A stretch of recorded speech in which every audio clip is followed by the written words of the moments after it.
You can be surrounded by people, in a cafe, on social media, even in your own home, and still feel profoundly alone. We live in the most connected era in human history, and yet rates of loneliness are higher than ever. We scroll, we text, we video call, but deep connection? That feels rarer than a handwritten letter. So here's a question. What if the answer isn't in another app, or another therapy session, or another self-help podcast? What if the solution comes from someone who lived 2,500 years ago? A man who never wrote a book, but whose ideas transformed Western thought forever. This is the story of Socrates, and how his vision of the good life might just be the medicine we need for our modern malaise. Welcome to The Unfolding Journey, the channel where ancient wisdom meets modern living. Here, we explore timeless ideas that continue to shape our inner lives and outer world. If you're on a journey of self-discovery, purpose, and connection, you're in the right place. Let's dive in. Loneliness is not just an emotional state, it's a public health crisis. According to recent studies, chronic loneliness can be as damaging to your health as smoking 15 cigarettes a day. It's linked to depression, anxiety, heart disease, and even premature death. And here's the paradox. We've never had more tools to connect with each other. Social media, dating apps, instant messaging, they promise us closeness but often deliver the opposite. Why? Because what we crave isn't just interaction, it's meaningful interaction. We don't just want messages. We want understanding, empathy, presence, connection. Socrates lived in a very different time. No phones, no internet, no algorithms, but he too saw people lost in the noise of life, chasing wealth, status, and pleasure, while ignoring the deeper questions. His solution? Not to look outward, but to look inward. Socrates famously said, "The unexamined life is not worth living." This wasn't a dramatic flourish.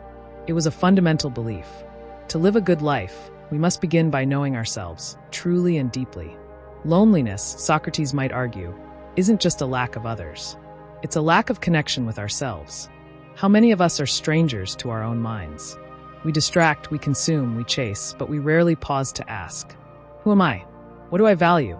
What does a good life mean to me? The Socratic method, his way of engaging in dialogue, was designed to dig under the surface. It wasn't about arguing. It was about uncovering. He asked questions and more questions until the truth revealed itself. And in doing so, he offered a model of friendship and connection that went far beyond small talk. It was about seeking truth together. In today's world, we often equate the good life with luxury, vacations, tech gadgets, money, social status. But Socrates had a radically different definition. For him, the good life wasn't about external pleasures. It was about virtue, about living in alignment with truth, justice, courage, and wisdom. Imagine that, a life built not on how much you have, but on how much integrity you carry. In this vision, relationships aren't transactional. They're transformational. Friends aren't just companions, they're mirrors, challengers, co-seekers of the good. Could this be the antidote to modern loneliness? A shift from passive connection to active philosophical friendship? Socrates didn't retreat into a cave to find wisdom. He went into the agora, the public square. He believed in conversation, in community, in challenging and being challenged. But not to win, to grow. Modern loneliness often stems from shallow interactions, likes, comments, memes. But Socratic dialogue asks us to sit with discomfort, to stay with the question, to go deeper. What would happen if our conversations weren't about impressing, but about understanding? If we talk not about what we did today, but what we struggled with, what we're learning, what we believe. Socrates wasn't afraid of death. In fact, he accepted his own execution with calm conviction. Why? Because he believed that a life lived with virtue and awareness was a life already victorious. In facing death, he showed us how to face life. Many of us today fear being alone because silence makes us confront the big questions we'd rather avoid: mortality, meaning, purpose. But Socratic wisdom invites us to face those questions head-on.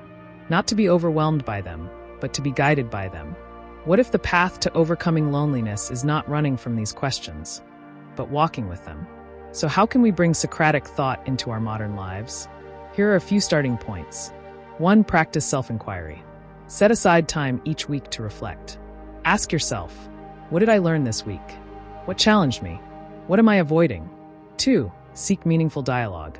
Find friends or groups where deep conversations are welcomed. Join a philosophy club, a book group, or even host your own Socratic cafe. 3. Value virtue over validation. Instead of chasing likes or recognition, ask, am I being honest? Kind? Courageous? Let character be your compass. 4. Embrace discomfort. Socrates welcomed discomfort. It meant growth. Don't run from the tough conversations. Lean into them. 5. Find community in shared inquiry. Build connections not around hobbies or convenience, but around shared pursuit of truth and purpose. Socrates didn't offer easy answers. He offered better questions. And in asking those questions, together we find each other. The good life, the life of reflection, virtue, and connection, may not be easy, but it is rich. It is full, and it is never truly lonely. In a world of distractions, Socratic wisdom calls us back to what matters, knowing ourselves, connecting deeply with others, and living in alignment with what is true. So maybe, just maybe, the cure to modern loneliness isn't something new. It's something ancient, something timeless, something waiting patiently inside the next honest conversation. If this resonated with you, if you're hungry for deeper questions, richer connections, and a life of purpose, then join us on this unfolding journey. This is just the beginning. This is the heart of Socratic connection, the soul meeting the soul. Subscribe to the unfolding journey to explore more ideas like this, where ancient wisdom meets modern life. Turn on notifications so you never miss a reflection, conversation, or soul-searching dive. Let's think deeply, live fully, and journey well together.